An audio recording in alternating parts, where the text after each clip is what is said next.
Assalamualaikum warahmatullahi wabarakatuh.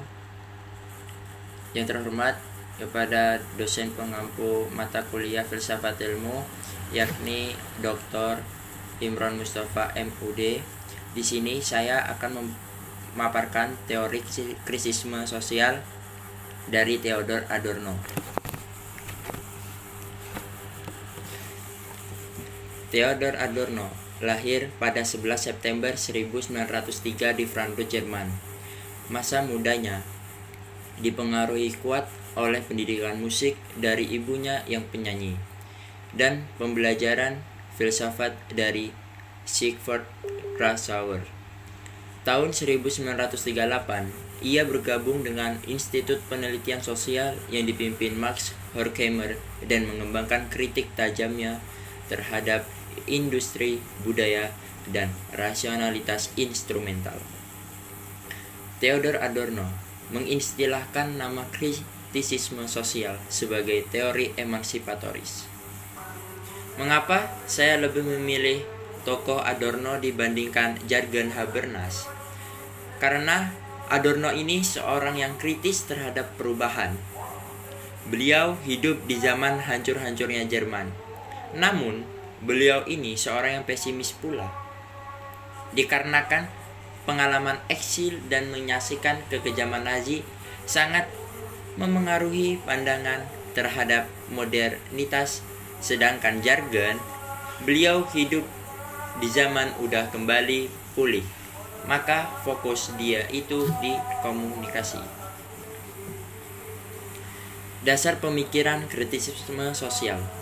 Salah satu aspek mendasar dari kritik Adorno terhadap masyarakat modern adalah konsep mengenai industri budaya. Menurut beliau, industri budaya telah menciptakan bentuk hiburan yang tampaknya menawarkan kebebasan dan kesenangan bagi masyarakat. Tetapi, sebenarnya hanya berfungsi sebagai alat kontrol ideologis yang memperkuat status QO. QO sendiri itu berarti keadaan yang ada. Produk budaya seperti musik, populer, film, dan televisi tidak lagi mendorong pemikiran kritis, tetapi justru mengarahkan individu ke dalam pola konsumtif pasif yang menjauhkan mereka dari kesadaran terhadap kondisi sosial yang menindas. Dengan demikian, industri budaya menjadi bagian dari mekanisme yang menjinakkan masyarakat, menghambat proses revolusioner, dan memperkuat bentuk dominasi yang ada dalam sistem kapitalisme. Lanjut, selain kritik terhadap industri budaya, Adorno juga menyoroti bagaimana rasionalitas instrumental telah mendistornasi hubungan manusia dengan dunia sosialnya, akibat manusia semakin diperlakukan sebagai objek produksi dan konsumsi, bukan sebagai subjek yang memiliki kebebasan dan otonomi. Adorno mengembangkan konsep dialektika negatif yang mengkritisi cara berpikir identitarian yang cenderung menyeragamkan keunikan partikular. Melalui kritik terhadap industri budaya, ia menunjukkan bagaimana kapitalisme modern telah mengkomodifikasi seni dan budaya hingga menghilangkan potensi emansipatorisnya. Pemikiran Adorno membantu kita memahami mekanisme dominasi budaya dan ekonomi. Kritik terhadap modernitas dan rasionalitas instrumental. Modernitas dengan kemajuan teknologi dan ilmu pengetahuannya telah membawa dampak ambivalen dalam kehidupan manusia. Di satu sisi, modernitas menjanjikan kemajuan dan kesejahteraan melalui perkembangan ilmu pengetahuan, teknologi, dan sistem sosial yang lebih rasional. Inovasi teknologi memungkinkan manusia mengatasi berbagai keterbatasan fisik, meningkatkan produktivitas, dan menciptakan solusi bagi berbagai permasalahan praktis. Dalam bidang kesehatan, misalnya, kemajuan teknologi medis telah memungkinkan penanganan berbagai penyakit yang sebelumnya sulit disembuhkan. Namun, di sisi lain, modernitas juga menciptakan berbagai bentuk dominasi dan alienasi baru yang sebelumnya tidak ada. Rasionalisasi yang berlebih telah mengakibatkan dehumanisasi, di mana manusia semakin kehilangan dimensi kemanusiaannya dan direduksi menjadi sekadar komponen dalam sistem produksi. Hubungan sosial menjadi semakin termediasi oleh teknologi dan kepentingan ekonomi, sehingga mengurangi kualitas interaksi langsung antar manusia. Individu semakin teralienasi dari hasil kerjanya sendiri, dari sesama manusia, dan bahkan dari dirinya sendiri. Rasionalitas instrumental yang menjadi ciri khas modernitas telah mengubah cara pandang manusia terhadap alam dan sesama. Segala sesuatu dipandang sebagai objek dapat dimanipulasi demi tujuan pragmatis. Hal ini mengakibatkan krisis psikologis dan dehumanisasi dalam berbagai aspek kehidupan sosial. Dominasi rasionalitas instrumental telah mengkolonisasi kehidupan, life work manusia. Sistem ekonomi dan birokrasi yang digerakkan logika, efisiensi telah mengambil alih ruang-ruang komunikasi sosial yang seharusnya didasarkan pada nilai moral dan kemanusiaan. Kritik terhadap hal ini membuka peluang bagi penguatan rasionalitas komunikatif. Kritik modernitas tidak dimaksudkan untuk menolak modernitas secara total, melainkan untuk menciptakan modernitas alternatif yang lebih humanis dan berkeadilan.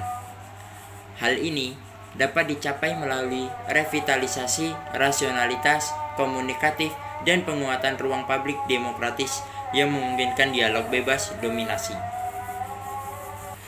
Kritisisme sosial memandang moralitas sebagai sesuatu yang tidak dapat dipisahkan dari konteks sosial historis di mana ia berkembang.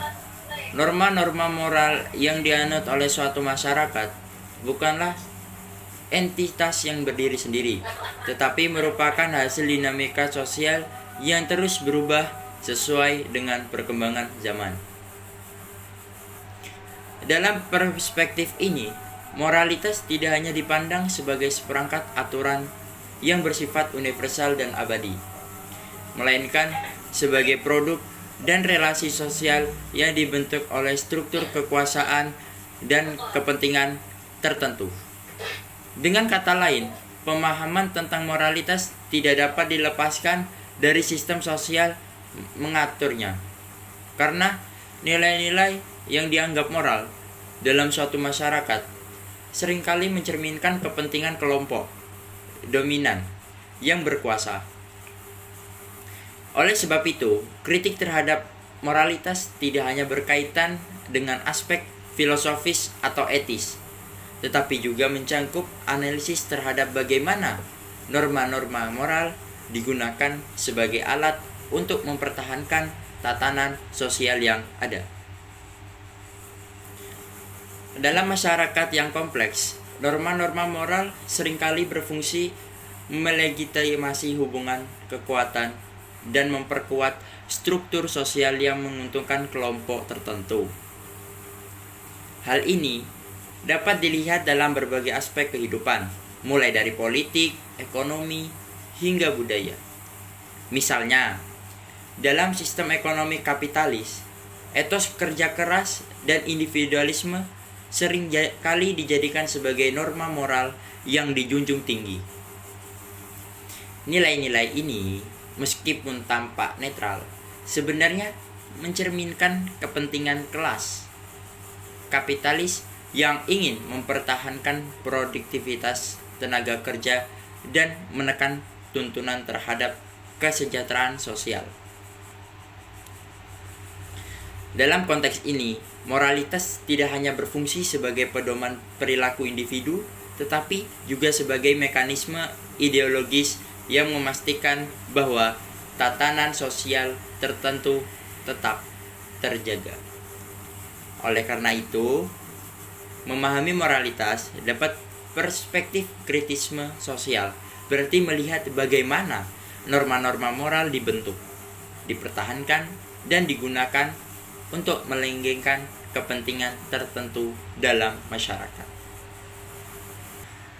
Kritisisme sosial melihat bahwa moralitas tidak hanya terbentuk dari interaksi sosial, tetapi juga dipengaruhi oleh media dan institusi yang mengendalikan produksi makna dalam masyarakat.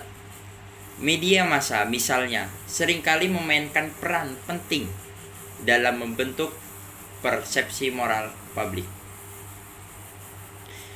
Melalui representasi tertentu dalam film, berita, atau media sosial, nilai-nilai tertentu dapat diperkuat atau dilemahkan sesuai dengan kepentingan yang mendominasi ruang publik. Misalnya, pemberitaan yang berulang kali mengasosiasikan kelompok tertentu dengan tindakan kriminal dapat menciptakan stigma moral yang sulit dihapuskan.